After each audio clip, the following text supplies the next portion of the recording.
El PAR explora los lagos junto con la Unidad de Vinculación y Comunicación de las Ciencias de la Universidad Austral de Chile, sede Puerto Montt, les da la bienvenida a un nuevo ciclo de Café Científico en Puerto Montt. El Café Científico es un espacio que históricamente se remonta a fines del siglo XX, específicamente al año 1992 en París, Francia, donde en una primera instancia fueron impulsados para discutir y difundir temas relacionados con la filosofía. Posteriormente se adaptaron para la divulgación científica denominándose Café Científico. En Puerto Montt, la Universidad Austral de Chile lo ha desarrollado desde fines del año 2011 hasta la fecha. El objetivo es crear un espacio ameno para acercar las ciencias y tecnologías a la comunidad de una forma grata y relajada en un ambiente lúdico a través de una breve y atractiva presentación que estimule el debate. El PAR explora los lagos junto con la Unidad de Vinculación y Comunicación de las Ciencias de la Universidad Austral de Chile, sede Puerto Montt, les da la bienvenida a un nuevo ciclo de Café Científico de Puerto Montt. Colaboran en esta actividad el Instituto de Ciencias Jurídicas de la Universidad Austral de Chile, sede Puerto Montt, y el restaurante Erika Fuente Alemana. En este segundo Café Científico del 2022, en su vuelta a la presencialidad, nos acompañó la doctora Viviana Ponce de León. Ella es profesora de Derecho Constitucional del Instituto de Ciencias Jurídicas UACH, sede Puerto Montt. Realizó un doctorado en Derecho en la Pontificia Universidad Católica de Valparaíso y además es investigadora del Núcleo Interdisciplinario sobre Desigualdad y Derechos Humanos de la Universidad Austral de Chile. Ha coeditado los libros Conceptos para una nueva Constitución y el Tribunal Constitucional frente al proceso constituyente, ensayos críticos sobre su jurisprudencia y sus prácticas. Además, es coautora del libro La Convención Constitucional de Chile, Origen, Orgánica, Estatutos y Procedimientos. Su investigación se enfoca en el derecho de propiedad, los derechos políticos de las mujeres y los derechos políticos de las personas con discapacidad, entre otros temas. Las y los dejamos con la doctora Viviana Ponce de León. Bien. Hola a todas y todos, ¿cómo están? Muchas gracias por venir a conversar. Muchas gracias también al restaurante Erika por prestarnos este espacio y también al proyecto Explora los Lagos por generar esta instancia. Como ya les anunciaron, la charla de hoy va a tratar acerca de la naturaleza en el proyecto de nueva Constitución. Se trata de una materia sumamente importante que tiene un potencial revolucionario en el constitucionalismo chileno y en el constitucionalismo a nivel global, pero que sin embargo quizás ha tenido menos atención mediática que otros temas que son un poco más controversiales, ¿no? Como, qué sé yo, el derecho a la vivienda, la plurinacionalidad y otros temas que son como un poco más candentes por estos días. Desde ya les anticipo que la Constitución tiene cerca de 60 menciones a la naturaleza. Hola. Y eso significa que hay un número muy importante de normas, de disposiciones que se refieren a este tema. Yo no las voy a abordar a todas, por supuesto, sino que me voy a referir específicamente a algunas que están en el capítulo sobre naturaleza y medio ambiente, ¿ya? Voy a tratar de no centrarme demasiado en el texto. Sin embargo, como es una época de mucha difusión de noticias falsas, de tergiversación en algunos puntos, sí que voy a recurrir al texto, ¿ya? Y espero que no se les haga tedioso. ¿Cuál va a ser el itinerario de esta parte que me toca a mí de presentación? Primero quiero presentar un contexto de la discusión y exponer acerca de qué es lo que estaba pasando en Chile cuando comenzó el proceso constituyente en relación con la naturaleza y el medio ambiente. Luego quiero hablar un poco acerca de la naturaleza en la Constitución vigente, y ahí hay algunas cosas que decir, aunque no tantas, y a continuación me voy a centrar en estas normas que les comentaba que se encuentran presentes en la propuesta de nueva Constitución, para terminar con algunas observaciones finales acerca de aspectos que yo creo que son fortalezas de la propuesta y aspectos que yo diría que son, no me atrevería todavía a calificarlas como debilidades, sino que las plantearía por ahora como incertidumbres, ¿ya? O como desafíos que se pueden presentar, y en su momento les voy a explicar por qué. Entonces vamos con el contexto de la discusión. ¿Qué estaba pasando en Chile? ¿Qué venía pasando en Chile desde hace varias décadas, incluso antes del estallido social? Bueno, teníamos estas zonas de sacrificio ambiental, ¿no? Huasco, Coronel, Quintero Puchuncaví, Mejillones, Tocopilla, todas zonas que desde hace unos 50 años venían siendo afectadas gravemente por actividades industriales de distinta naturaleza que se desempeñaban en ellas, aparentemente sin mayor consideración por la salud, el bienestar o las condiciones de vida de los habitantes de esas localidades. Esas condiciones se mantienen hasta el día de hoy, pese a distintas formas de movilización social que denunciaron y pusieron en la palestra esta situación, pese a procesos judiciales que han culminado con condenas de la Corte Suprema. Aún así, los efectos de esta manera de entender el desarrollo económico y su conciliación con la salud, con la vida de las personas, sigue teniendo efectos nefastos. Es interesante mencionar que precisamente en estas comunas que se conocen como zonas de sacrificio, el apruebo obtuvo porcentajes cercanos al 90%, siendo que en el resto del país el promedio estaba cerca del 79%. Así que se trata de una realidad que se vivía en ciertas localidades que parece entender que parte de este problema tiene que ver con nuestra Constitución. ¿Qué más estaba pasando? Había una serie de conflictos socioambientales que se estaban desplegando en todo el territorio nacional. Este es un conjunto de datos que yo extraje del mapa de conflictos socioambientales de Chile que desarrolló el Instituto Nacional de Derechos Humanos por ahí por el año 2018, si no me equivoco, donde identificó, hizo una especie de catastro de los distintos conflictos socioambientales que estaban en ese momento vigentes en el país, y desde entonces va actualizándolo periódicamente, dejando registro de cuáles están todavía activos, cuáles están latentes, es decir, no están activos pero podrían activarse en cualquier momento, y cuáles están cerrados. Y además en este mapa se identifican los sectores productivos con los que se vinculan estos conflictos socioambientales, que corresponden en su mayoría a energía, minería, saneamiento ambiental, y luego el resto corresponde a otros sectores distintos.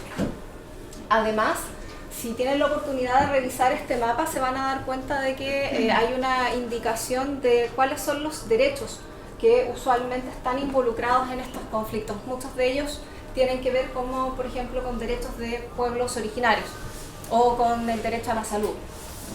Pero la verdad es que hay una variedad de derechos involucrados. Y esto nos muestra entonces que aparentemente nuestra normativa, nuestra institucionalidad vigente no está siendo capaz de responder a ciertas tensiones sociales que se están produciendo, a ciertos conflictos de intereses o de derechos que se están generando en el país. Y finalmente podemos mencionar también la crisis de escasez hídrica que afecta a buena parte del territorio nacional, sobre todo en la zona norte y en el centro del país. Sabemos de esto en parte porque así se hizo ver en las movilizaciones del estallido social, aunque también han habido movilizaciones específicas relativas a este tema, y lo sabemos también porque se han difundido varias noticias respecto de cuántas localidades del país se encuentran sujetas a un decreto de escasez hídrica que se renuevan una y otra vez, pese a que se supone que son herramientas administrativas que deberían tener una vigencia acotada, ¿no? Y eso significa que al final aunque se supone que los decretos deberían tener una duración de 1 año, terminan operando por 10 años. ¿No? Y sabemos también de esto porque se ha difundido en distintos medios de comunicación que hay comunas que no tienen abastecimiento regular de agua potable y que necesitan entonces del apoyo de camiones aljibe, ¿no? Camiones aljibe que paga el Estado con agua que también tiene que pagar el Estado comprándola de vuelta a particulares a los cuales en algún momento se le asignaron derechos de aprovechamiento de aguas. ¿Bien? Y por supuesto esto también en sí mismo es fuente de conflictividad socioambiental. ¿Pero qué tiene todo esto que ver con la Constitución? ¿De qué manera estos problemas se pueden reconducir a lo que la Constitución vigente dispone o no dispone? ¿Y por qué entonces una nueva Constitución podría ser una solución a esos problemas? Y acá entonces viene la parte donde me refiero a la naturaleza en la Constitución vigente, y aquí sí voy a hablar de algunos artículos y espero no latearlos, les pido disculpas anticipadamente, pero me parece que esta es la forma más adecuada para ser lo más fiel posible a los textos y que al menos no haya ustedes puedan corroborar conmigo, ¿no? Si es que hay alguna tergiversación. A diferencia de lo que ocurre en la propuesta de nueva Constitución, en el texto actualmente vigente las menciones al medio ambiente y a la naturaleza son muy escasas. Encontramos una en el artículo 19, numeral 8, que establece o asegura el derecho a vivir en un medio ambiente libre de contaminación. Esta es una norma que en su momento fue pionera en el mundo, ¿no? Nos puso en la vanguardia de la protección ambiental en los años 80. Donde todavía no era tan común que las constituciones incorporaran derechos relativos al medio ambiente. Y se ve bastante bien a primera vista, ¿no? Derecho a vivir en un medio ambiente libre de contaminación, ¿quién no querría eso? Dice además que el Estado tiene un deber de velar porque este derecho no sea afectado, es decir, porque no sea vulnerado, que no sea dañado, y que además debe tutelar la preservación de la naturaleza, o sea, que debe mantenerla, ¿no? Que debe mantener sus componentes. E incluso se dice que la ley podrá establecer restricciones específicas al ejercicio de determinados derechos o libertades para proteger el medio ambiente. Hasta ahí suena fabuloso. Pero hay algunos detalles en esta norma que hacen que no pueda desplegar todo su potencial.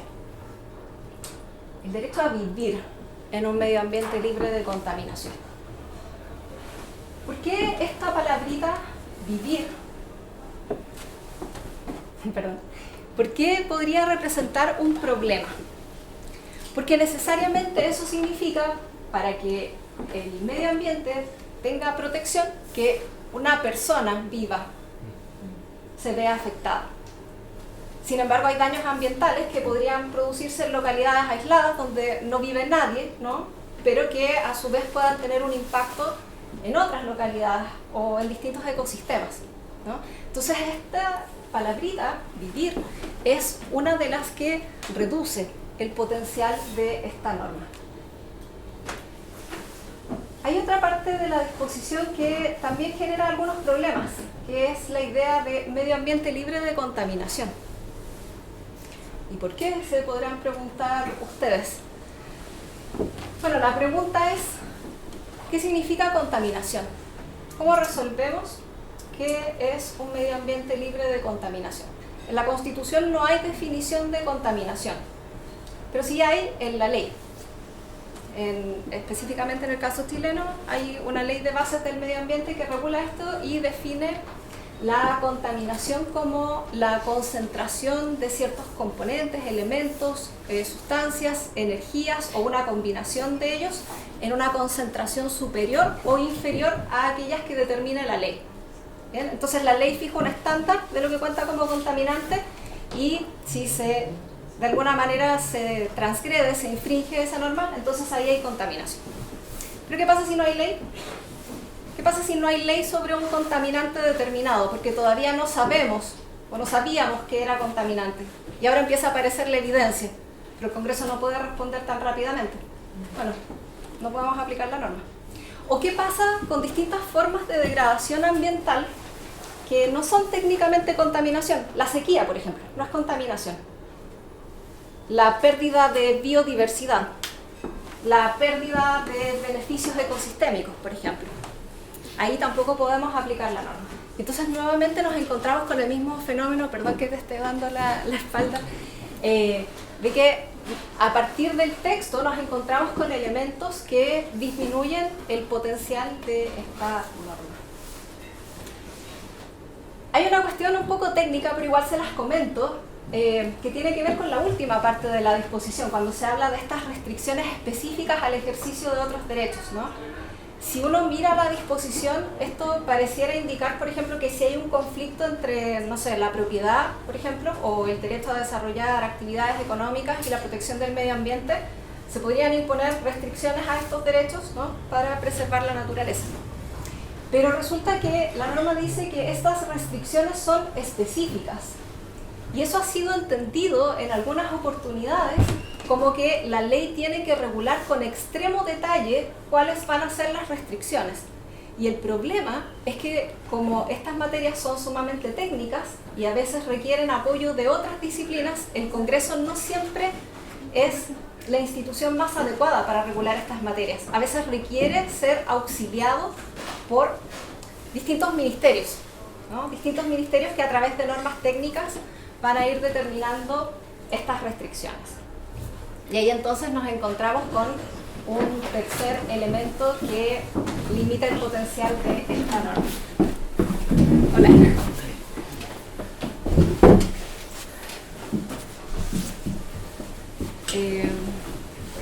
Hay otra norma que es relevante en relación con el medio ambiente y la naturaleza en la Constitución vigente, que se refiere a la libertad para adquirir el dominio de toda clase de bienes, excepto aquello que la naturaleza ha hecho comunes a todos los hombres, como por ejemplo el aire, y aquellos que deban pertenecer a la nación toda y la ley lo declare así, como las playas, por ejemplo, o como el agua, ¿no? El agua en sus distintas formas, ríos, lagos, qué sé yo.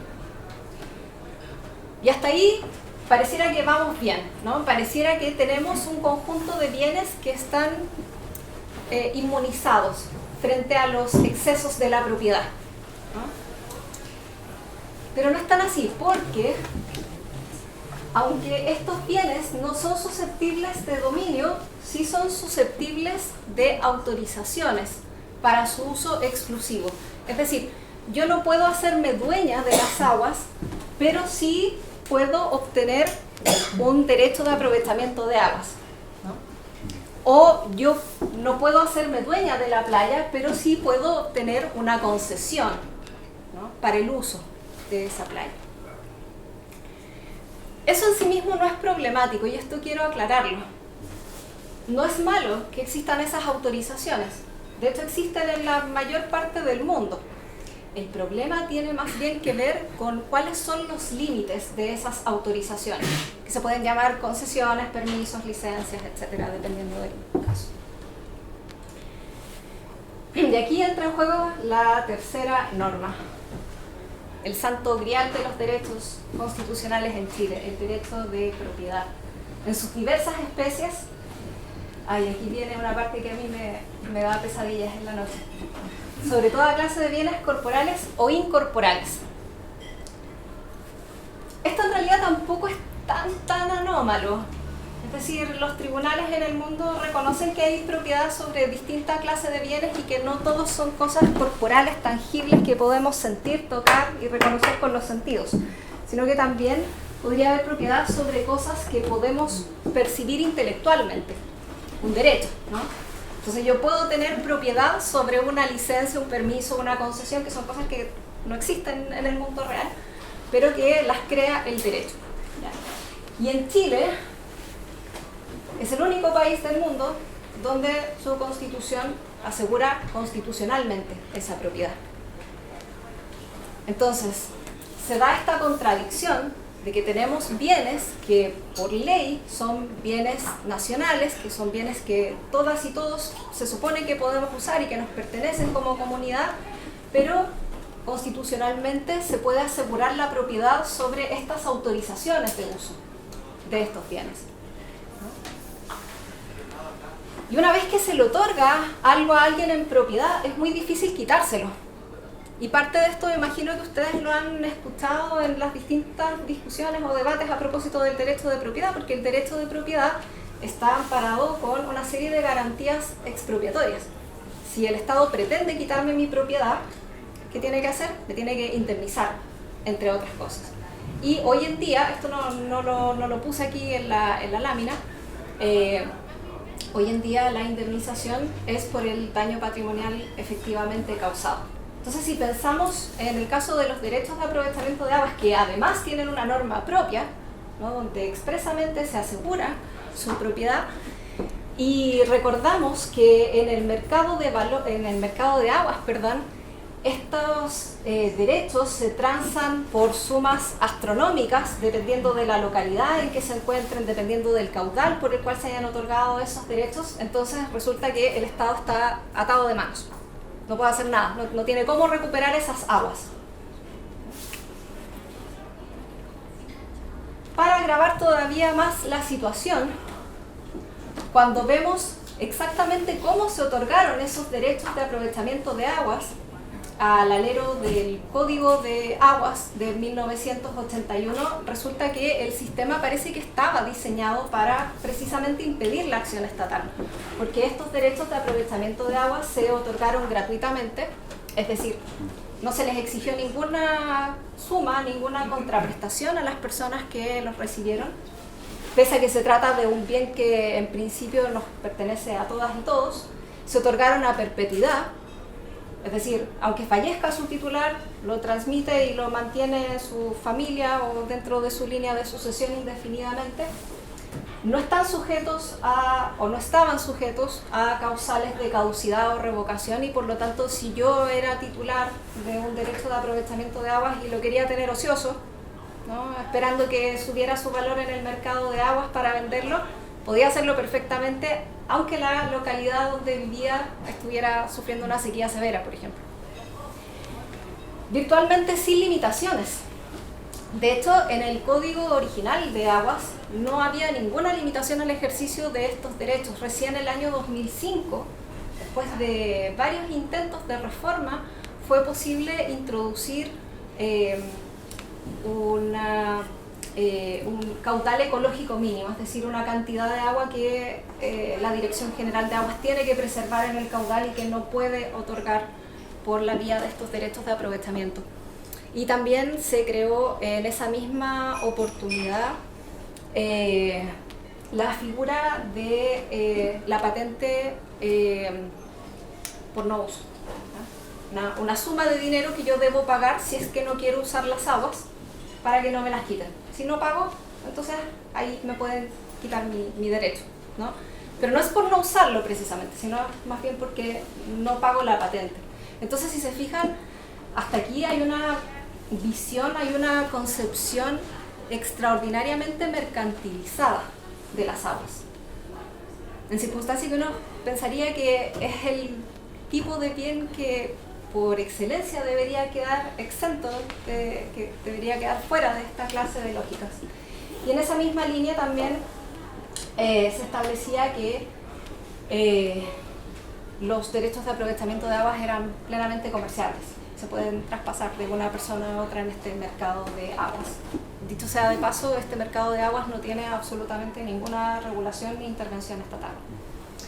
Con la reforma al Código de Aguas que se aprobó este año se subsanan parcialmente algunos de estos problemas, pero no todos. Por ejemplo, los derechos de aprovechamiento siguen siendo perpetuos, por lo menos los otorgados antes de la reforma, y están sujetos a unas limitaciones menos intensas que los que se otorguen de aquí en adelante. Entonces el problema de las aguas no se soluciona del todo ni aún con esta reforma grande al Código de Aguas. Entonces me imagino que hasta aquí al menos les he mostrado cómo el texto constitucional pudo servir, quizás no por sí solo, ¿no? Pero en conjunto con otros factores como base para este escenario, para este contexto que nos llevó a donde estamos hoy. Y peor aún, la Constitución además contemplaba una serie de mecanismos para hacer muy difícil o incluso en algunos casos virtualmente imposible su reforma. Y no solo su propia reforma, sino también de normas legales. Y eso lo podemos apreciar, por ejemplo, en la discusión acerca de las reformas al Código de Aguas. Hay algunos estudiantes aquí que saben que yo uso también parte de estas láminas en el curso, así que me confieso y me disculpo con ellos, pero creo que es importante mostrarlo, ¿no? ¿Qué tiene que ver la Constitución con estas distintas propuestas de reforma que nunca se llegaron a concretar o que solo llegaron a tener una extensión o alcance mucho más débil que lo que se pretendía originalmente? Bueno, porque en todas las etapas en que era posible alguien alegaba que esto vulneraba el derecho de propiedad, ¿no? Y que como vulneraba el derecho de propiedad, entonces se podía recurrir al Tribunal Constitucional y el Tribunal Constitucional iba a frenar la reforma, ¿no? Iba a declarar que no era válida, y entonces eso hacía que se moderaran los impactos de las propuestas. Y también esto se puede apreciar en las distintas propuestas que desde el año 92 se vienen formulando para reformar el texto constitucional precisamente en materia de aguas, ya sea eliminando la norma que se refiere a la propiedad sobre los derechos de aprovechamiento o bien de alguna manera refiriéndose a limitaciones que se pudieran imponer a esos derechos. Entonces, me quedaría muy satisfecha si al menos he logrado mostrarles hasta ahora la conexión que existe entre estos distintos conflictos socioambientales, estas distintas problemáticas que veíamos al principio y el texto constitucional actualmente vigente. Me quedaría más contenta aún si logro mostrarles cómo el proyecto o la propuesta de nueva Constitución trata de responder a estos problemas.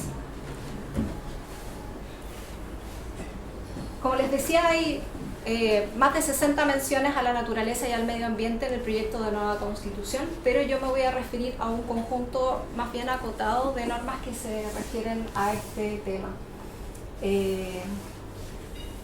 Voy a partir con una súper novedad, ¿no? Algo extraordinariamente innovador.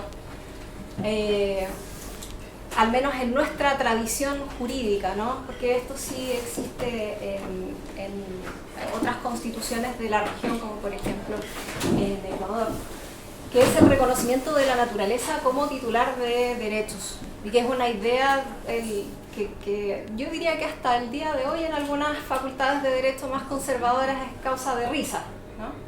Pero que ahora se está discutiendo muy en serio. Y esta idea se repite en varias disposiciones de la Constitución, ¿no? O sea, hay un esfuerzo deliberado por reforzar este mensaje de que la naturaleza no es solo una cosa, o el medio ambiente no es solo una cosa en la que vivimos, sino que es una entidad viva, ¿no? Es una entidad viva con la que coexistimos, de la que dependemos y que a su vez depende de nosotros, ¿no? Hay una interrelación con la naturaleza. Y entonces estas normas son particularmente importantes porque reflejan un cambio de paradigma, un cambio en la comprensión de cómo nosotras y nosotros como sociedad nos relacionamos con la naturaleza. Ya no es algo que simplemente podemos usar a nuestro antojo, ¿no? Si veníamos desarrollando o veníamos impulsando este modelo de desarrollo extractivista, neoliberal, ¿no? Donde lo que nos preocupaba era extraer, consumir, ¿no? Ahora tenemos que pensar en otra forma de proyectar nuestro desarrollo, si es que nos tomamos en serio esta norma. Así que allí tenemos un primer elemento con el cual se trata de responder a los problemas que plantea la Constitución de 1980. Si ahora la naturaleza es titular de derechos, entonces ya podemos abandonar esta idea del derecho a vivir en un medio ambiente libre de contaminación donde el foco está en la vida de las personas humanas. Ahora el foco puede estar en la naturaleza, donde corresponde, ¿no?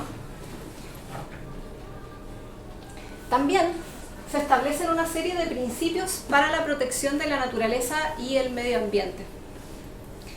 En la Constitución vigente se establecen algunas ideas, pero un tanto más vagas o de manera un poco más tibia, ¿no? Derecho a vivir en un medio ambiente libre de contaminación, deber del Estado de velar porque este derecho no sea afectado, tutelar la preservación de la naturaleza, pero si uno se pregunta exactamente qué directrices, qué orientaciones tiene que tener en cuenta el Estado, el texto por sí solo no nos dice mucho.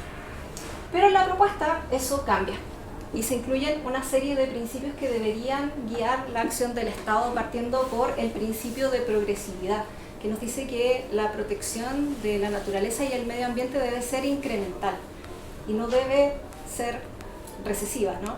No debe retroceder, no debe disminuir, sino que siempre puede ir creciendo. En segundo lugar, tenemos dos principios que son primos, son un poco parecidos, así que aquí me quiero detener un poco para hacer la explicación, que son el principio precautorio y el principio preventivo. Ambos se refieren a la disminución o a la mitigación de riesgos, ¿ya? O sea, si advertimos que hay un riesgo de daño a la naturaleza o al medio ambiente, en virtud de estos principios debemos tomar medidas para evitar que se consumen. ¿Cuál es la diferencia? Que en el caso del principio precautorio no tenemos certeza del riesgo, no tenemos evidencia de que se va a consumar este riesgo. Mientras que en el caso del principio preventivo, allí sí tenemos algún grado de certeza de que el daño se va a consumar, que se va a verificar. Pero en ambos casos, lo que nos indica la propuesta de nueva Constitución es que hay que actuar, hay que tomar acción, hay que tomar todas las medidas que sean necesarias. También se establece el principio de justicia ambiental y que se traduce en que cualquier acción u omisión que cause un impacto negativo en el medio ambiente, en la naturaleza, debe tener una respuesta aparejada. Y para eso podrán existir tribunales especiales, procedimientos especiales y otras instituciones. Algo de eso vamos a ver un poco más adelante. Esto me pasa por mandar la presentación muy pronto, ¿no? Este no es principio precautorio, es el principio de solidaridad intergeneracional. Eso es lo que debería ir allí. Y esto también es bien interesante porque la mirada de la Constitución de 1980 es, o se dice que es antropocéntrica, centrada en la persona humana. Pero la persona humana actualmente viva, ¿no? O sea, todas las personas que existimos ahora. ¿Y qué pasa con las personas que todavía no existen, pero que van a existir en algún momento y que se van a encontrar con un mundo quizás mucho más hostil, mucho peor que el que nosotros y nosotras tenemos? ¿No tenemos acaso una responsabilidad con esas generaciones futuras de dejarles algo mejor, si es que es posible, o al menos en las mismas condiciones? Bueno, eso es lo que nos indica el principio de solidaridad intergeneracional. Tomar en consideración los intereses de estos seres que actualmente no existen, pero con los que de alguna manera estamos vinculados y vinculadas. El principio de responsabilidad, por otro lado, que se vincula directamente con el principio de justicia ambiental y que se traduce en que tienen que haber consecuencias cada vez que se causa un impacto desfavorable en el medio ambiente, en la forma de sanciones o en la forma de otros deberes, como el deber de reparar, del que voy a hablar en un momento. También se establece el principio de acción climática justa, que quizás el solo nombre ya le sugiere que esto tiene que ver con la crisis climática y ecológica. Este principio nos indica que el Estado tiene que tomar medidas para responder, para mitigar, para disminuir los efectos de esa crisis Y lo que hace que esa acción climática que emprende el Estado sea justa es que el Estado debe procurar repartir equitativamente los costos de esa mitigación en toda la población y que no lo sufran solo algunos grupos, sino que compartamos ese costo, esa responsabilidad entre todas y todos. Y finalmente tenemos el deber de reparar, que consiste en que cuando se causen daños, afectaciones al medio ambiente, no basta solo con la sanción, no basta solo, por ejemplo, con que yo pague una indemnización o una multa, sino que además tengo que reparar el daño que causé, porque de lo contrario se corre el riesgo de que ocurra lo que sucede hoy en día, es decir, que yo como agente económico vea que esa sanción es simplemente uno entre varios de los costos de mi actividad y los incorpore en mi presupuesto, ¿no? Pero si además tengo el deber de reparar, entonces quizás me lo voy a pensar 2 veces antes de contaminar. Entonces, si miramos a todos estos principios, podemos advertir ya que hay una guía mucho más robusta para el Estado. Hay una carta de navegación mucho más clara. Y por si eso no fuera poco, además se agregan una serie de deberes específicos del Estado. No voy a entrar aquí en el detalle de cada uno, pero sí les voy a hacer un repaso panorámico, ¿no? Por ejemplo, se establecen deberes del Estado específicos frente a la crisis climática y ecológica, que son los de prevenir, adaptar, mitigar riesgos, vulnerabilidades y efectos provocados por la crisis. El Estado también tiene deberes respecto de la biodiversidad, como preservar, conservar y restaurar el hábitat de las especies nativas silvestres. Respecto de los espacios naturales en general, tiene el deber de preservar, conservar, restaurar, monitorear y mantener información actualizada. Respecto de los residuos, tiene el deber de gestionarlos, reducirlos y valorizarlos. ¿Ya? Entonces, nuevamente nos encontramos con que ahora las indicaciones, las directrices que se dan para la acción estatal son mucho más precisas, mucho más detalladas. Obviamente luego esto va a tener que ser complementado por leyes de aprobarse la propuesta de nueva constitución y allí podrán todavía pormenorizarse mucho más. Pero al menos ya sabemos para dónde tendría que ir la respuesta estatal. Otra novedad en Chile, aunque también existe en otras partes del mundo, de hecho en la Constitución alemana podemos encontrar referencias a los animales como sujetos de especial protección. Y se establece aquí otro deber adicional del Estado, que es el de protegerlos, el de reconocer su sintiencia, es decir, su capacidad de experimentar en general, ¿no? Pero sobre todo dolor.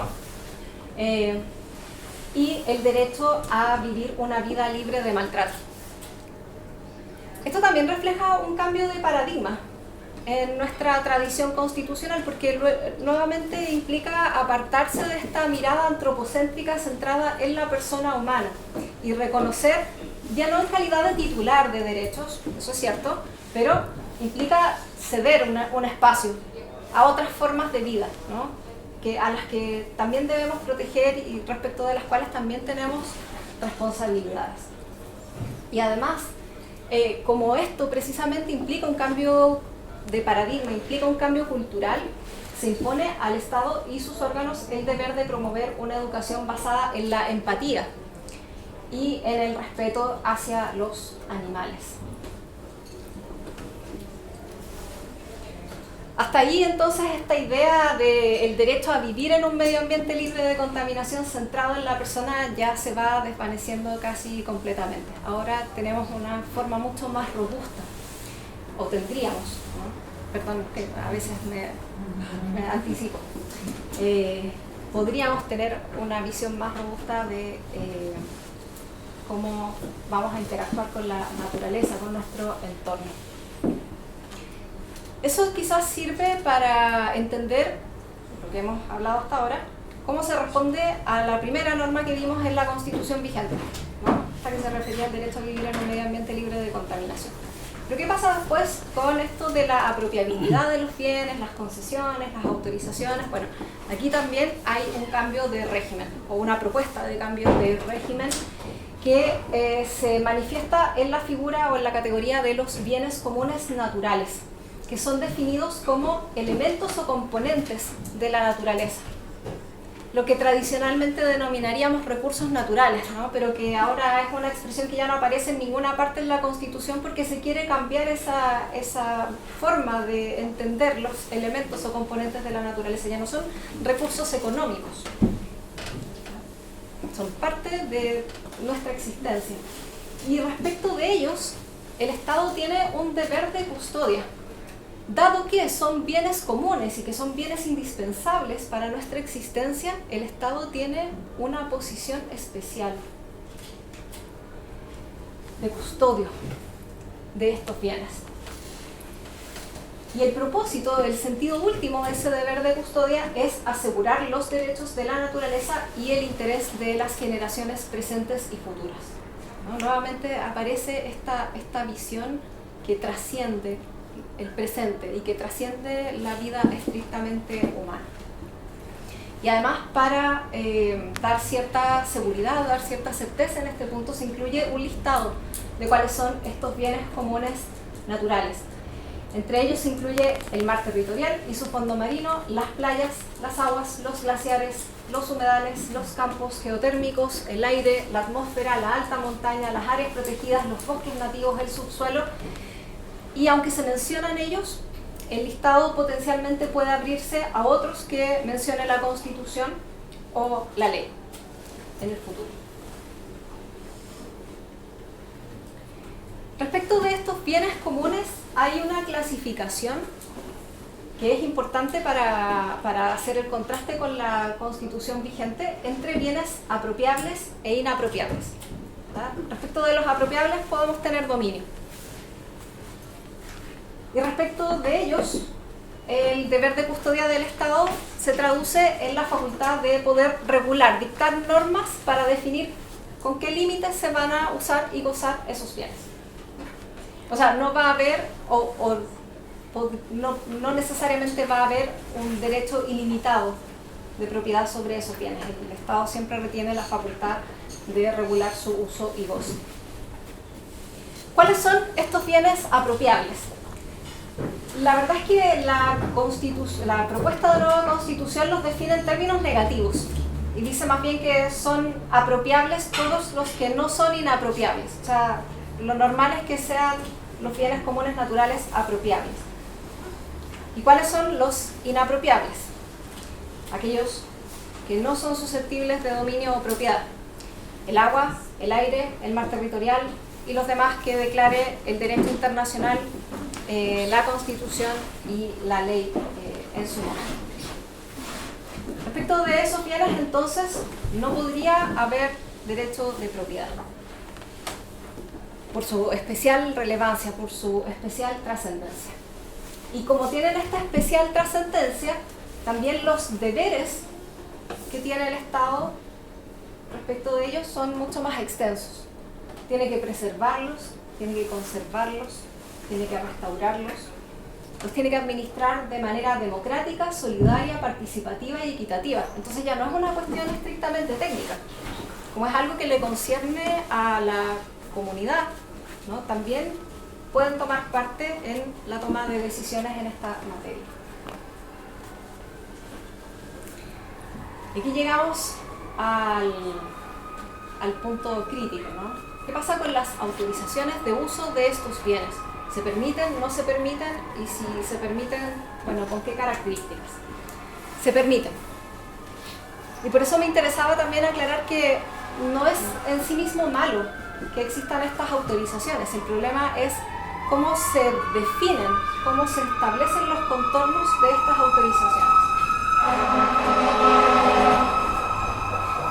Y entonces el proyecto de nueva Constitución se preocupa de señalar expresamente, para que no suceda a futuro lo mismo que nos pasó con el Código de Aguas, que estas autorizaciones son de carácter temporal, es decir, tienen que tener una duración determinada, no pueden ser otorgadas a perpetuidad, y ahí el plazo puede variar, ¿no? Eso lo definirá el legislador en su momento, y podrá decir que a lo mejor ciertas autorizaciones duran 50 años, 100 años, 5 años, no sé, eso va a depender de cada caso. que tienen que estar sujetas a causales de caducidad, extinción y revocación. Es decir, que pueden haber ciertas circunstancias en que aquello que el Estado me otorgó pueda volver al Estado, pueda volver al dominio común, por decirlo de alguna manera. Además, se señala que imponen obligaciones específicas a quien es titular de esta autorización, licencia, concesión, permiso. Imponen deberes específicos de conservación justificados en el interés público, la protección de la naturaleza y el beneficio colectivo. Y entonces el titular de estas autorizaciones no podría argumentar que las quiere usar solamente para su interés propio, ¿no?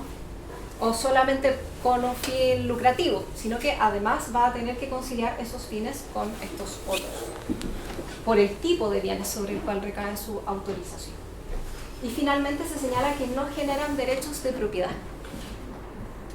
Y entonces, si es que nos encontráramos a futuro con una nueva grave crisis hídrica o una versión agudizada de la que tenemos hoy en día, entonces el Estado tendría más herramientas para responder.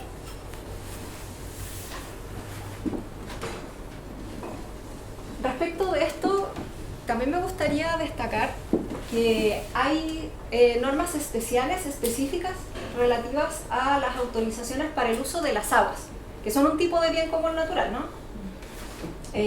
Inapropiable, y por lo tanto quedarían comprendidos por esta norma, pero además tienen una norma especial. La verdad es que es un subtítulo dentro del capítulo de Medio Ambiente y Naturaleza que tiene varios artículos, pero no los voy a mencionar todos, ¿no?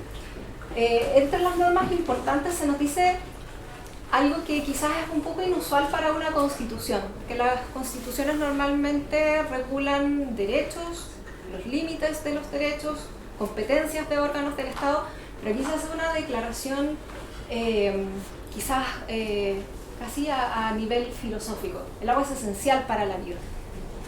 Y se hace esa declaración porque esa es una idea relevante para entender cuáles son las consecuencias prácticas de reconocer esta esencialidad del agua. Es esencial para la vida y es además esencial para el ejercicio de los derechos humanos y de la naturaleza. Por ejemplo, es esencial para prácticas religiosas, es esencial para alimentarnos, es esencial para nuestra salud, ¿no? Ahí podemos apreciar entonces que efectivamente tiene alguna vinculación con otros derechos fundamentales. Se señala que siempre debe prevalecer el ejercicio del derecho humano al agua, el saneamiento y el equilibrio de los ecosistemas, y que la ley determinará los demás usos. No podemos ser ciegos a esto. El agua también es indispensable para la actividad económica. Esa es una realidad que no podemos cambiar. Y no la podemos negar, no podemos prohibir el uso de las aguas para esos fines, sería poco realista. Y a eso apunta la norma cuando se refiere a la determinación de los demás usos. Los reconoce, son valiosos y no están prohibidos, pero frente a ellos, frente a esos usos productivos, tiene que prevalecer el ejercicio del derecho humano al agua, el saneamiento y el equilibrio de los ecosistemas. O sea, se establece una prioridad, una prelación. Y por otro lado, se señala que el Estado debe velar por un uso razonable de las aguas, un uso no arbitrario, no caprichoso, no especulativo, si queremos ser todavía más precisos de las aguas. Y que las autorizaciones de uso de aguas van a ser otorgadas por un órgano que no existe hoy en día, que solo llegaría a existir de aprobarse esta propuesta y que tendría que reemplazar a la actual Dirección General de Aguas, que sería la Agencia Nacional del Agua. Estas autorizaciones serían de carácter incomerciable, o sea, serían completamente lo opuesto a lo que existen hoy en día. No las podemos traspasar a otras personas, no las podemos vender. Y van a ser concedidas basándose en la disponibilidad efectiva de las aguas y le van a imponer a su titular efectivamente utilizarlas, efectivamente destinarlas al uso que justificó su otorgamiento. Entonces, con estas disposiciones lo que se busca es contrarrestar, neutralizar completamente las normas de la Constitución vigente que hoy en día hacen posible estos derechos de aprovechamiento de aguas intocables, que están prácticamente inmunes frente a la actividad estatal. Se crea también una defensoría de la naturaleza. Y aquí quiero detenerme brevemente en una idea. Ahora la naturaleza es titular de derechos, ¿cierto? Pero ¿cómo se hacen efectivos esos derechos en tribunales? No va a ir la naturaleza, no se va a encarnar así como en un Capitán Planeta a ir a litigar, ¿no? Entonces necesitamos a alguien que lo haga por ella. Bueno, no podría decir, hay organizaciones no gubernamentales o podrían haber grupos de abogadas y abogados buena onda, pero no, la verdad es que creo que es ponerse a un riesgo, apostar en que esas personas simplemente por altruismo van a ir a defender los derechos de la naturaleza. Y entonces se crea un órgano autónomo con personalidad jurídica y patrimonio propio, y lo cual en términos más simples significa que se pretende que esté relativamente exento de presiones políticas del gobierno central, que se va a denominar Defensoría de la Naturaleza, así como existe, por ejemplo, la Defensoría de la Niñez, ¿no? Y que va a tener como función la promoción y protección de los derechos de la naturaleza. O sea, este órgano va a asumir la representación, por decirlo de alguna manera, de los intereses de la naturaleza y de los derechos ambientales que se aseguren en la Constitución, los que veíamos al inicio de esta sección, en los tratados ambientales ratificados y vigentes en Chile, frente a, y aquí también viene otro cambio de paradigma, los actos y omisiones de los órganos de la administración del Estado y de entidades privadas.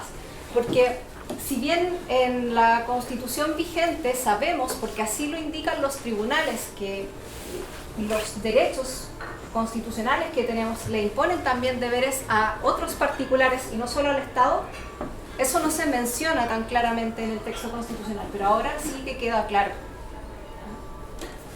Mis derechos son límites, a su vez, de los derechos de otros. Bueno, y se agrega que esta Defensoría Nacional se desconcentra en distintas defensorías regionales, de manera que sean accesibles a las distintas localidades del país, y que sus atribuciones, organización, funcionamiento y procedimientos van a ser regulados por una ley. Bueno, insisto en que esa es solo una parte más o menos pequeña de toda la regulación que la propuesta de nueva Constitución contiene en esta materia, pero creo que podría ser suficiente como para hacerse una idea, ¿no?, de cuál es la nueva orientación filosófica. Algunas observaciones finales. Nada concluyente, lo voy a plantear más bien en términos de preguntas abiertas o de reflexiones, ¿no?, que ustedes podrán compartir o no, y luego quizás me lo quieran contar en la sección de preguntas. ¿Qué veo yo como fortalezas de la propuesta? Algo de esto ya se los adelantaban en la muy amable presentación que hicieron al inicio. Se promueve una nueva relación entre sociedad y naturaleza. Se busca instaurar una nueva forma de comprender cuál es nuestra posición como seres humanos respecto de la naturaleza. No solo respecto de la naturaleza, sino también respecto de generaciones futuras.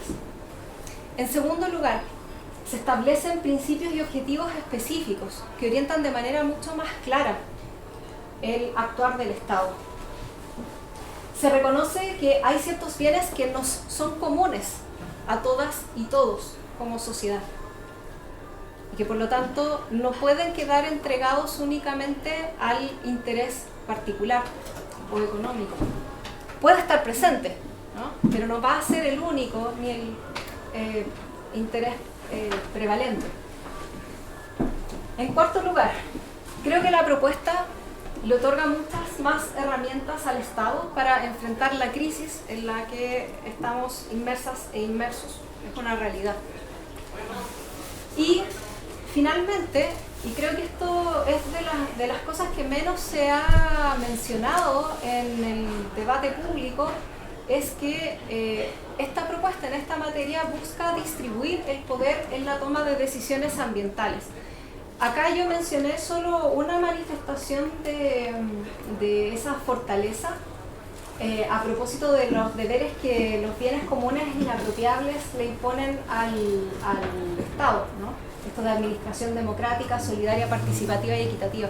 Pero también hay normas en otros capítulos de la Constitución que se refieren específicamente a la democracia ambiental, y también a propósito de las aguas y de la gestión de las aguas hay una norma que indica que el Estado debe promover la gestión comunitaria de las aguas, en el entendido de que la comunidad es la primera interesada y es la que mejor conoce la realidad de su zona y de sus caudales. Y eso me parece también que es algo bien revolucionario en relación con la forma en que tradicionalmente entendemos la toma de decisiones, sobre todo en cuestiones tan técnicas como las ambientales, ¿no? Hoy en día, con los marcos institucionales que tenemos vigentes, probablemente la tentación sería decir, bueno, que esto queda entregado como a una agencia de expertas y expertos. De hecho, no sé si lo han visto, pero a propósito del propio proceso constituyente, eso es lo que se ha estado discutiendo hoy en día, ¿no? Si gana el rechazo, entonces que esto quede entregado a una comisión de expertas y expertos, que ellos resuelvan el problema, ¿no? Pero esto de que el pueblo decida, a muchas personas como que le causa alergia. ¿Y cuáles son los desafíos? Y quiero insistir en esto que les comentaba al principio. Hablo de fortalezas y entonces uno podría pensar que naturalmente lo siguiente que debería mencionar son debilidades. Pero la verdad es que como estamos hablando de un texto que todavía no se ha implementado, bueno, todavía ni siquiera se ha aprobado, no sabemos si va a llegar a ser realidad, y esto es parte de los desafíos. Tampoco de aprobarse sabemos cuándo exactamente se va a implementar ni con qué características, por eso prefiero dejarlo como una incertidumbre, como un desafío, más que derechamente como un problema o como una debilidad. Y creo que hay dos grandes clases de desafíos que en realidad son comunes a todas las materias que regula la propuesta de nueva Constitución. Por un lado, hay desafíos de índole cultural y por otro lado hay desafíos de índole jurídico. ¿Cuáles son los desafíos de índole cultural? Tenemos esta Constitución desde hace varias décadas, ¿no? Hace 4 décadas. Nos hemos habituado como sociedad a entender la vida de una cierta forma a partir de esa Constitución, ¿no? Se dice, por ejemplo, que la Constitución del 80 es una de las que protege más fuertemente el derecho de propiedad en todo el mundo, y eso tiene un impacto cultural, un impacto psicológico, y por eso casi todas las discusiones constituyentes tarde o temprano se reconducen a la propiedad. ¿Se han fijado en eso? Derecho a la vivienda, propiedad; plurinacionalidad, propiedad. Bueno, eso es porque estamos acostumbrados a pensar en esos términos, estamos acostumbrados a pensar que ese es el derecho más importante. Y eso no nos pasa solamente como personas ciudadanos comunes y corrientes, sino que le pasa también a las personas que integran los distintos órganos del Estado, ¿no? Los miembros de los tribunales, de los ministerios, de las distintas agencias estatales, de los legisladores, las legisladoras, están habituadas a hacer las cosas de una determinada manera, con ciertos marcos institucionales, y entonces que nos vengan a cambiar todos estos paradigmas puede ser más difícil psicológica que jurídicamente. Entonces me voy a poner en el supuesto de que esto se aprueba, ¿no? Y se implementa. ¿Cuáles son esos desafíos culturales o psicológicos o como quieran llamarles? Bueno, el primero que ya se los sugería, el derecho de propiedad. Bueno, todas y todos conocen este meme famoso de los Simpsons, ¿alguien quiere pensar en los niños? Bueno, en Chile sería como, ¿alguien quiere pensar en el derecho de propiedad? Entonces es evidente que a propósito de esta propuesta de nueva regulación de la naturaleza, los primeros temores van a ser, bueno, ¿cómo va a impactar esto en los derechos de propiedad actualmente vigentes? ¿Cómo va a impactar esto en la inversión extranjera? y puede haber algo de razón en eso o no, no siempre tenemos datos concretos y no siempre el mercado nos permite tener certezas de este tipo, pero está el temor, está esa tendencia a pensar siempre en cómo esto impacta en el derecho de propiedad. La segunda resistencia cultural está vinculada con la anterior, pero es ligeramente distinta. Estamos habituados a vivir en un modelo de desarrollo económico que reposa en la extracción de recursos naturales y su exportación prácticamente sin ningún tratamiento. Y es posible que el mercado siga con esa inercia en alguna medida, no obstante hayan cambiado las normas. Las normas son como esto, ¿no? Son como lo que está en la lámina, son palabras que están en algún soporte, pero no son un hechizo, no es que yo las lea y luego se transforma la realidad, ojalá fuera así. Tienen que estar apoyadas estas palabras por prácticas. Tercera resistencia o posible resistencia cultural, la idea de responsabilidades individuales. También bajo la vigencia de la Constitución del 80 y sobre todo en materia ambiental estamos habituados a pensar en responsabilidad del Estado. ¿Qué tiene que hacer el Estado? Pero no qué tenemos que hacer nosotras y nosotros como individuos. ¿Cuál es nuestro rol en la protección del medio ambiente? ¿Hasta dónde llegan nuestros derechos? ¿Hasta dónde llegan nuestras libertades? Y el problema es que muchas veces cuando nos dicen tú tienes un derecho o una libertad para hacer algo, sentimos que tenemos una especie de licencia moral para hacer lo que sea con ese derecho o con esa libertad.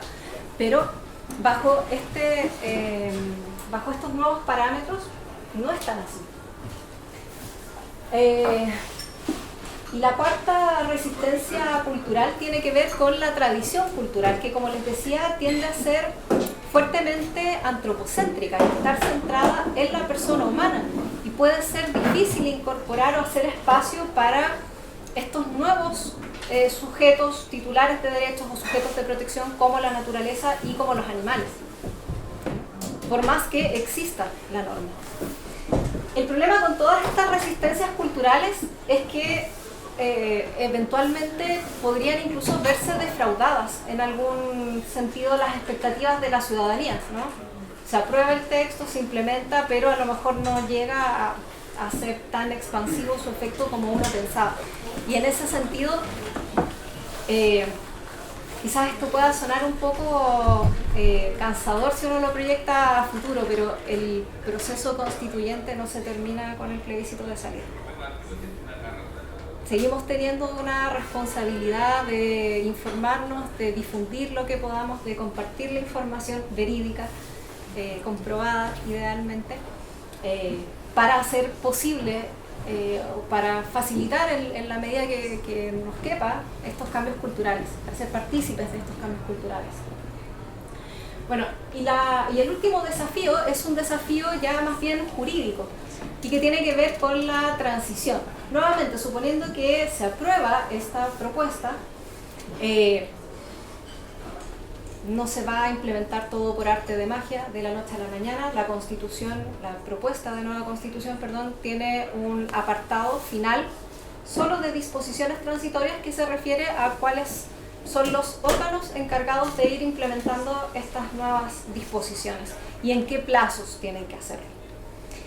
Pero tampoco es posible obligar a estos órganos, ¿no? Me explico.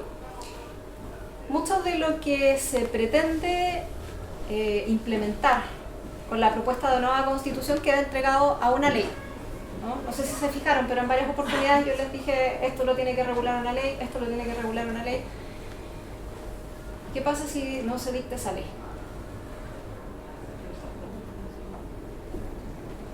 Es complejo. Bueno, puede haber presión ciudadana y eso sería muy bueno. Ya sabemos que la presión ciudadana funciona, ¿no? Hoy en día, reconociendo justamente esa realidad de que no podemos obligar al legislador a que haga algo dentro de un plazo y tenemos que confiar simplemente en su virtud republicana, lo que hacen las normas transitorias es poner de cargo del presidente de la República hoy en día la presentación de los respectivos proyectos de ley dentro de determinados plazos. Pero luego cuánto tarde el Congreso y exactamente cómo va a regular cada materia también es algo que no sabemos. Y entonces ahí viene también la segunda fase del proceso constituyente, ¿no? La de la vigilancia, de estar monitoreando que las autoridades efectivamente hagan lo que tienen que hacer. Este es un proceso que todavía no termina. Incluso aunque la opción final de la ciudadanía sea por el rechazo, no me cabe ninguna duda que la discusión constituyente no se va a acabar. Así que les invito a mantener el ánimo, a mantener el entusiasmo y a seguir informándose y participando. Y con eso termino yo entonces mi presentación. Muchas gracias y quedo atenta a sus preguntas.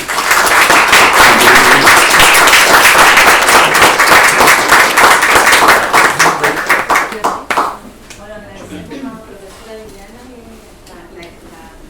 la detallada, digamos, exposición con respecto a la temática, y abrimos la ronda de preguntas. Vamos a estar atentos también a los que están conectados en Facebook para ver ahí transmitirle a ustedes también las preguntas. Ya Viviana.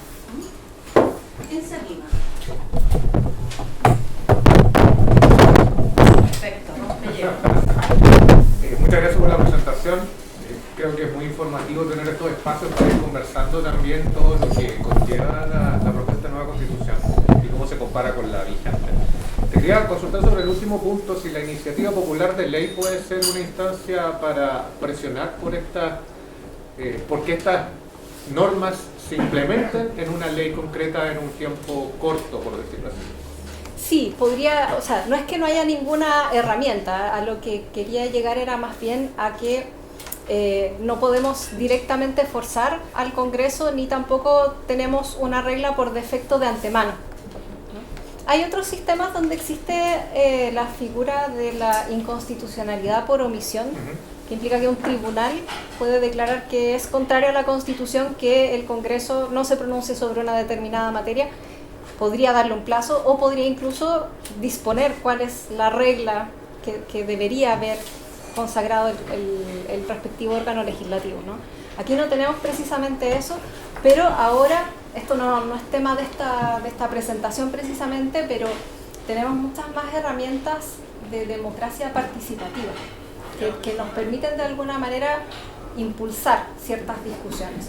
Ahora, que las impulsemos también como para moderar un poquito las expectativas, no significa necesariamente que esa propuesta vaya a ser la que se vaya a convertir en ley, ni tampoco significa necesariamente que la respuesta se va a obtener en un plazo acotado, pero de que hay algo que es mejor que la simple omisión del Congreso, sí. Y esto me lleva nuevamente a la idea de la responsabilidad que nos cabe en este proceso, porque la iniciativa popular de ley tampoco es tan sencilla de materializar. Requiere un proceso de recopilación de firmas, requiere un proceso de difusión y de concientización de por qué esto es importante, porque hay que convencer a estas personas de que vale la pena que nos den su firma, ¿no? Y que vale la pena pelear por esto. Y probablemente no sea solo eso, sino que también se requiere algún tipo de movilización como para dar más visibilidad a la demanda en cuestión que se está planteando. La Defensoría de la Naturaleza actuaría a través del Tribunal Ambiental. Sí, esa es la lógica. Esa sería la lógica. Gracias, Alejandro. Perdón, y de esa manera también se busca poner términos, zanjar esta discusión de quién es competente, si son los tribunales ordinarios que ya recursos de protección o si es el tribunal ambiental. Ya, pues. Gracias. Viviana, desde el Face preguntan sobre migración climática. ¿Existe alguna figura jurídica al respecto? Hay algunas normas específicas relativas a los derechos de las personas desplazadas, pero no es una disposición que esté establecida a propósito de la naturaleza y del medio ambiente, sino de los derechos fundamentales. Y por allí uno podría encontrar algún apoyo frente a esa inquietud. Que es un apoyo amplio, se refiere en general, como lo decía, a los desplazamientos forzados, que podrían ser motivados por razones climáticas, pero también por otras razones distintas. Pero no están precisamente inspirados en una consideración estrictamente ecológica o ambiental. Aunque se cruzan. Se cruzan, por supuesto, como todos los derechos, o más todavía, como todas las normas constitucionales, de alguna manera están vinculadas entre sí, pero algunas son mucho más precisas o mucho más específicas respecto de una materia en comparación con otras.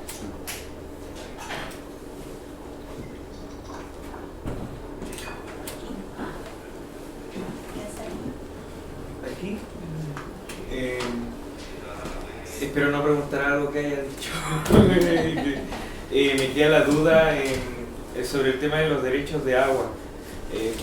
Me gustó mucho el cambio que hay, porque claro, hoy en día es como que se crean verdaderos sí, es como mafiosos del agua, así dueños que toda la familia. El cambio es bastante bueno, pero mi duda es qué pasa con las personas que ya tienen esos derechos. ¿Estos se transforman a la nueva modalidad? En las disposiciones transitorias se contempla que se conviertan en autorizaciones de uso de aguas. Pero las normas transitorias también contemplan varias excepciones o atenuaciones respecto de las normas permanentes. Por ejemplo, se admiten ciertas formas de transferencia de las autorizaciones de uso de aguas en el periodo de transición, ¿no? Pero ya no son transferencias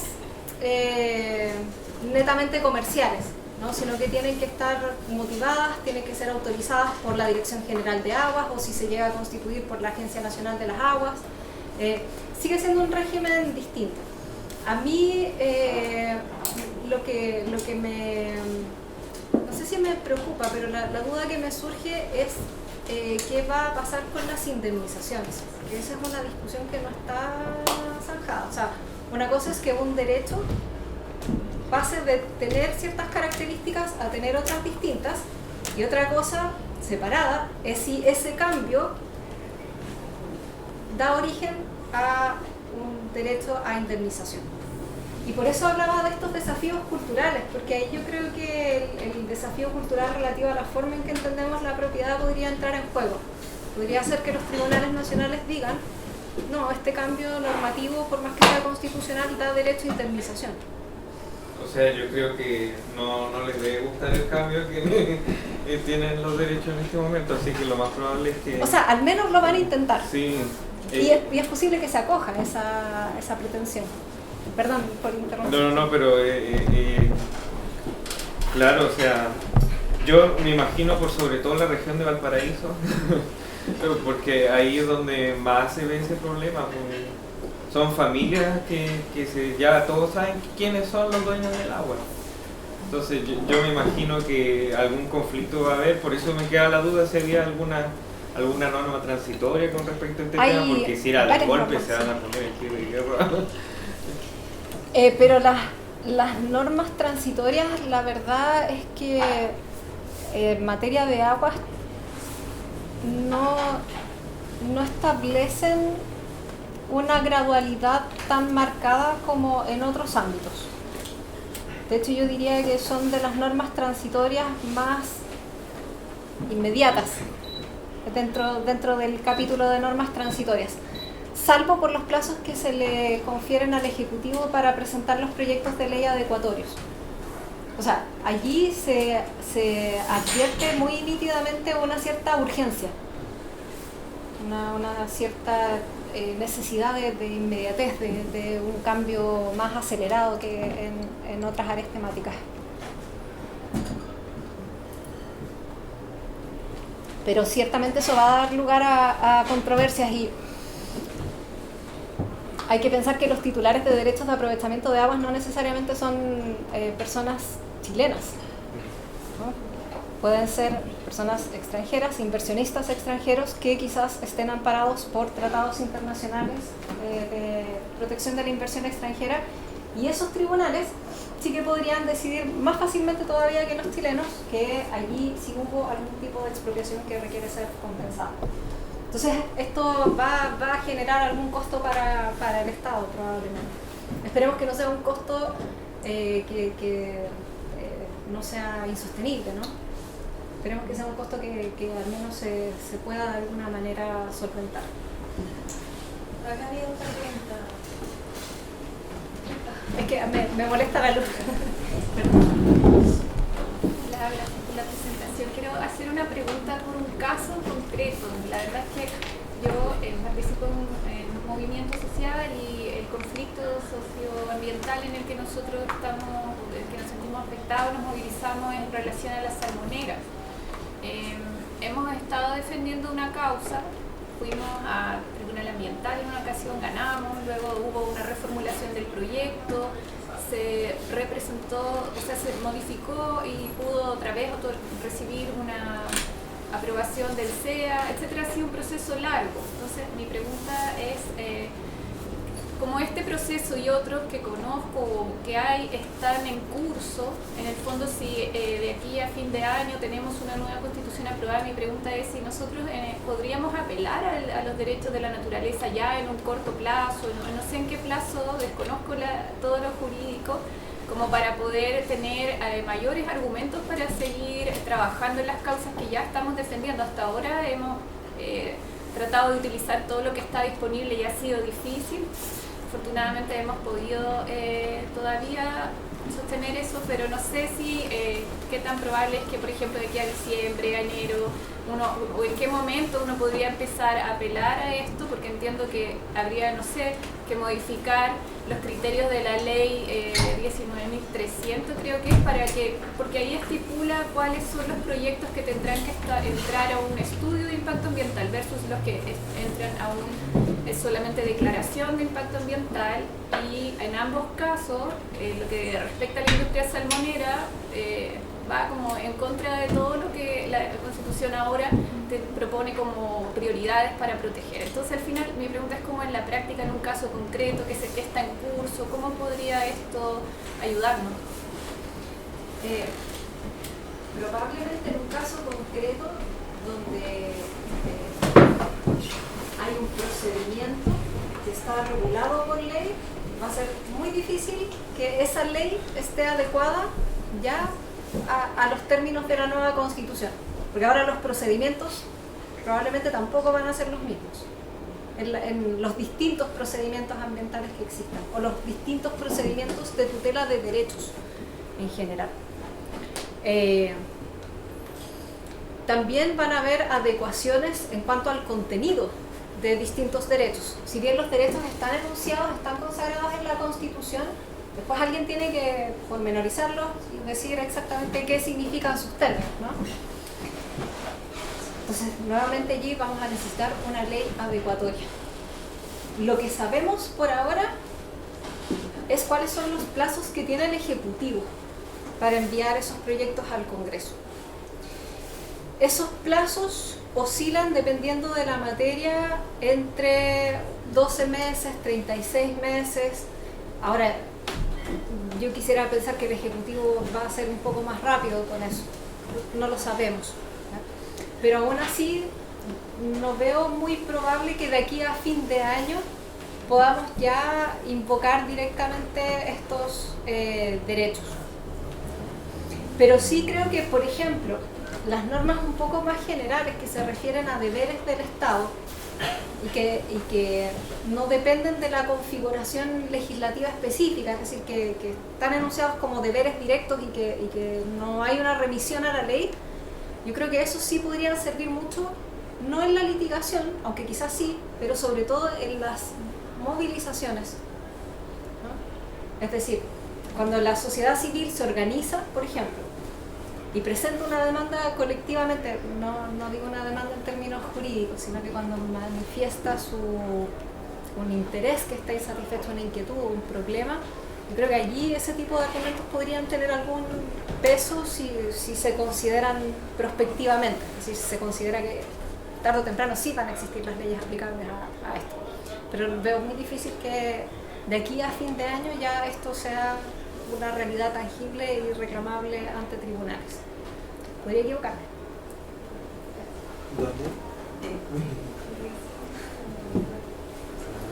Liliana, desde Face nuevamente consulta.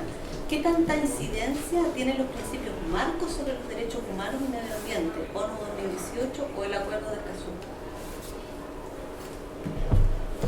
¿Incidencia en qué sentido? No se podría preguntar.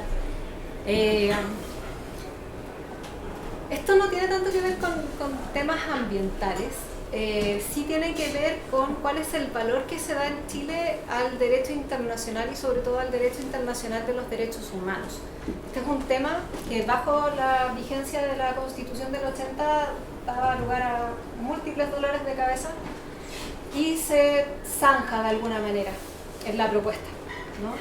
Y se establece derechamente que ciertos tratados y ciertos principios de derecho internacional de los derechos humanos tienen rango constitucional, ¿ya? Entonces no queda duda que están al mismo nivel que estas distintas normas constitucionales y por lo tanto pueden ser invocadas con los mismos efectos. Pero estas normas de derecho internacional que se incorporan no son todas. Son las normas de tratados, que son instrumentos vinculantes, es decir, los estados se comprometen a asumir ciertos compromisos, que no sería el caso de estos principios. Se incorporan también otro tipo de principios de derecho internacional de derechos humanos, pero que tienen un carácter consuetudinario, por ejemplo, y que son aceptados por la comunidad internacional, pero tengo la duda respecto específicamente de estos principios. Yo diría que no quedan comprendidos dentro de esa norma y por lo tanto no estarían exactamente en el mismo nivel que el texto constitucional. Ahora, dicho eso, está por verse todavía cómo los tribunales van a interpretar esta disposición, porque si bien la norma se refiere a exactamente cuáles son los ámbitos del derecho internacional de los derechos humanos que pasarían a tener rango constitucional, a lo mejor luego se interpreta eso en términos más extensivos, se incorporan otras normas, pero hoy por hoy yo diría que no quedarían dentro de esa enumeración.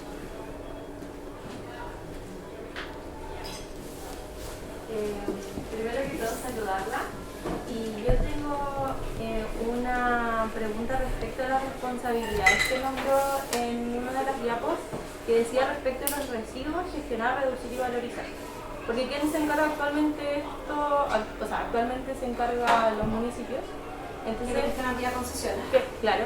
Entonces, ¿usted cree que esta nueva como responsabilidad sería como un alivio a la problemática de la gestión de residuos que viven los municipios en estos momentos?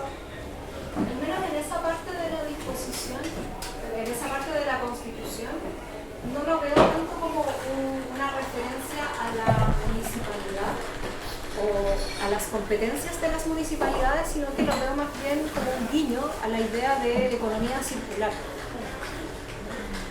donde no solo se recicla, por ejemplo, sino que se vuelve a iniciar el ciclo del uso de los bienes una y otra vez, ¿no? Quizás me equivoco, no sé cómo lo van a interpretar después los tribunales o cómo lo va a interpretar la literatura académica, pero me da la impresión de que la norma más bien apunta a eso, apunta a una nueva forma de entender, y aquí hay otro cambio de paradigma, los residuos, los desechos, las cosas que ya no usamos. Esa es mi lectura.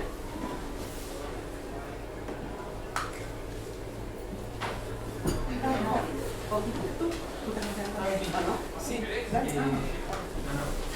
agradecer a la profe Vivian, que soy alumno de ella. Quería consultar respecto a, dentro de las cuestiones prácticas que podría suscitarse acá, la existencia de quizá un gran tráfico jurídico en materia de agua o de la naturaleza, conveniendo de que solamente existen, por lo que tengo entendido, solo 3 tribunales ambientales. Y esto, de modo de que uno pueda tramitar estas causas, tiene una connotación altamente técnica y a la hora de realizar un juicio de esta índole amerita un conocimiento lato o extenso. Por lo tanto, me pregunto si quizá una de las medidas para implementar todas las normas constitucionales, entendiendo que en Chile existe una alta extracción de bienes naturales, ¿sería necesaria la existencia de nuevos tribunales ambientales? Esa es la lógica detrás de la propuesta, crear más tribunales ambientales con presencia en distintas localidades y no concentrados solo en 3 zonas del país, que es una propuesta que genera dudas entre algunas y algunos expertos, porque hoy en día los tribunales ambientales no tienen una carga de trabajo muy intensa, y por esa misma razón escriben unas sentencias pero como de 1000 páginas, ¿no? Bueno, no sé si estoy exagerando, pero por ahí, depende del caso, porque hay que justificar, ¿no? Hay que justificar que existe el tribunal, y si no tienen mucha carga, entonces, bueno, de alguna manera hay que rendir cuentas de la remuneración que reciben. Pero yo sospecho que con este nuevo marco normativo que eventualmente se promovería con la propuesta de nueva constitución, esos tribunales no solo tendrían más carga, sino que además deberían tener más competencias. Y entonces no serían los mismos tribunales que existen ahora, pese a que recibirían la misma denominación. Y van a haber distribuciones de competencias en varios sentidos, porque muchas de estas cuestiones que tienen una dimensión ambiental hoy en día quedan entregadas a tribunales ordinarios. Cuestiones relacionadas con minerales y con aguas no son de competencia en principio de los tribunales ambientales, salvo que haya un conflicto específicamente ambiental. Pero si hay una disputa, una controversia jurídica respecto de la titularidad de los derechos de aprovechamiento de agua, si prescribieron o no, o qué sé yo, cualquiera de esos aspectos más técnicos, eso queda entregado a los tribunales ordinarios. Claro. Se me ocurre que quizá también podrían haber implicancias en torno a las sanciones que podrían aumentar por parte de estos tribunales. Sí.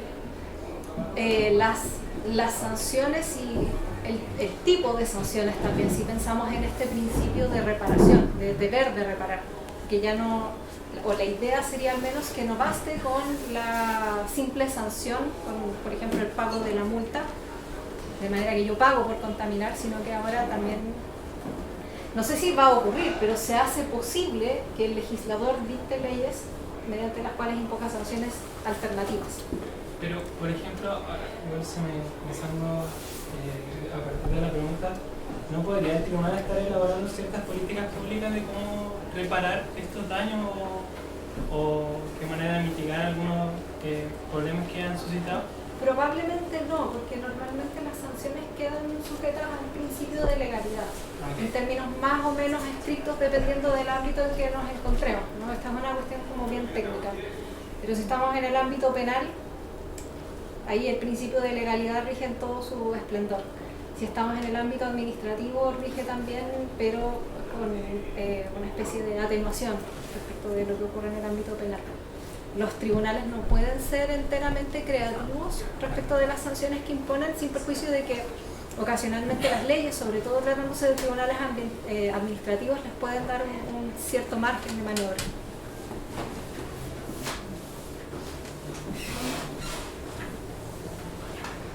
Yo quizás, además de agradecer y felicitar, la verdad que es súper clarita la presentación. Me gustó mucho esta invitación a generar este cambio de paradigma cultural, sobre todo en pos de evaluar los derechos particulares versus los derechos colectivos o los bienes colectivos, ¿cierto? Que efectivamente ahí está el meollo, posiblemente el meollo de las personas. Quizás como que me gustaría escuchar un poquito más sobre el Consejo de Cuencas, cómo se implementaría. Creo que eso responde a esta administración como más ciudadana que un poco propone en muchos aspectos esta nueva constitución, y que da respuesta también a lo que quizás comenta también el alumno, o el estudiante, perdón. Finalmente, efectivamente, o por ejemplo en el caso de la Defensoría de la Naturaleza, si se va a instalar dentro de los tribunales o va a reemplazar los tribunales, porque esas relaciones como justamente de las instituciones como quedan, del consejo donde si está la DGA, finalmente la agencia pasa a ser o no, todas esas como relaciones no sé si están tan claras, ¿no? Pero sería súper bueno para justamente imaginarse, porque creo que efectivamente ahí el rol ciudadano posiblemente va a tener que tomar mucho más relevancia, sobre todo porque en estos temas siento también que hay un tema con las competencias que tú comentabas, ¿no? De los tribunales, con las competencias de todas las instancias, que finalmente esta sensación de que nos peloteamos de un lado para otro cuando hay que resolver y nadie es competente en temas ambientales en Chile y nadie toma las decisiones. Ya, bueno. Entonces, como eso, ¿cómo a lo mejor a través de estas propuestas se abordan esas temáticas? Por si acaso, no digo que tú lo dijiste tan así, ¿no? Pero por si quedó esa impresión, no quise insinuar que iba a haber un proceso como de traspasarse responsabilidades irresponsablemente, ¿no? Lo que sí quise decir es que con ocasión de los cambios normativos que son necesarios para implementar la propuesta de nueva Constitución, en caso de aprobarse, va a ser necesario modificar legislativamente las competencias de muchos órganos. Y ahí esperamos que el legislador sea lo suficientemente claro para delimitar las funciones de cada órgano. Eso no lo sabemos. Podrían haber algunos conflictos el día de mañana, ¿no? Me refiero a conflictos de competencia. Es decir, podría ser que a lo mejor se creen estos distintos órganos y en algunos casos compartan algunas competencias. ¿Ya? Pero eso es algo que vamos a tener que ir viendo a medida que se avance en este proceso. Esa era la primera aclaración que quería hacer. Segundo, tú te referías a los consejos de cuencas, que era algo que casi incluía en la presentación, pero después dije, no, quizás es muy de detalle y decidí dejarlo afuera. En el Código de Aguas se reconoce que idealmente la unidad de gestión de administración de las aguas debería ser la cuenca, es decir, la depresión de tierras que están rodeadas por altas cumbres y en la cual convergen distintas aguas, distintos caudales superficiales y subterráneos.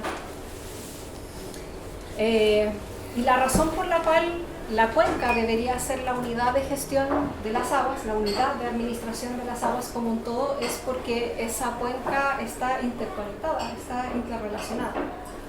Pese a que ese principio está reconocido en el Código de Aguas hoy en día, en la práctica la unidad de gestión de las aguas es un cauce en particular o a lo mejor una parte de un cauce. Y su gestión en la práctica está entregada a los titulares de derechos de aprovechamiento de aguas.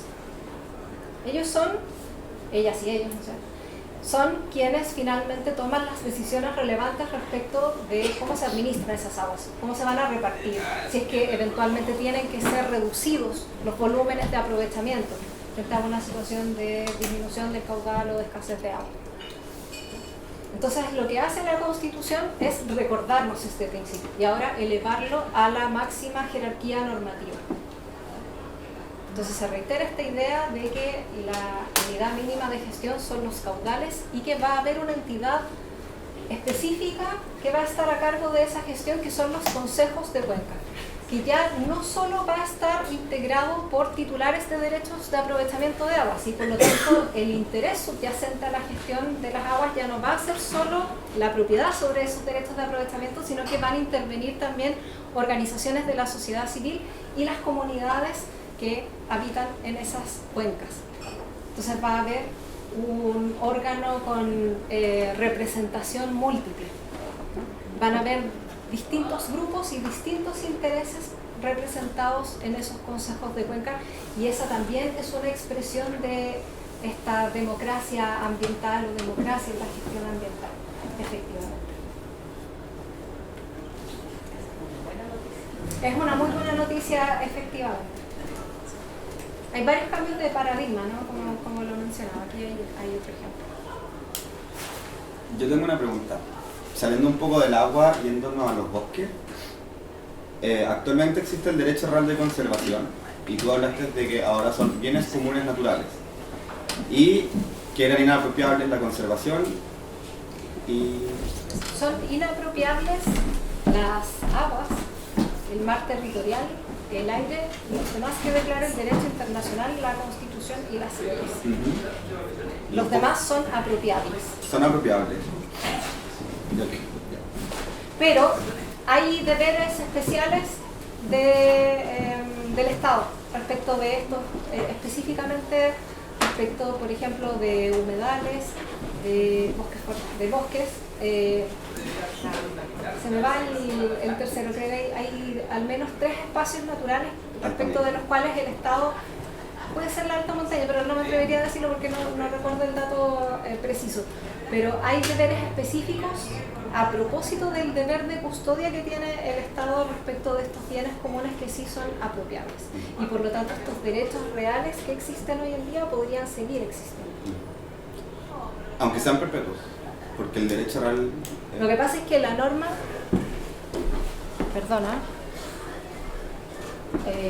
la norma que establece la temporalidad es la que se refiere a autorizaciones de uso de bienes comunes naturales inapropiables. Entonces, otras formas de aprovechamiento perpetuas, pero respecto de bienes naturales apropiables, no entrarían en contradicción con esta norma. No va a ser necesario cambiarlo todo,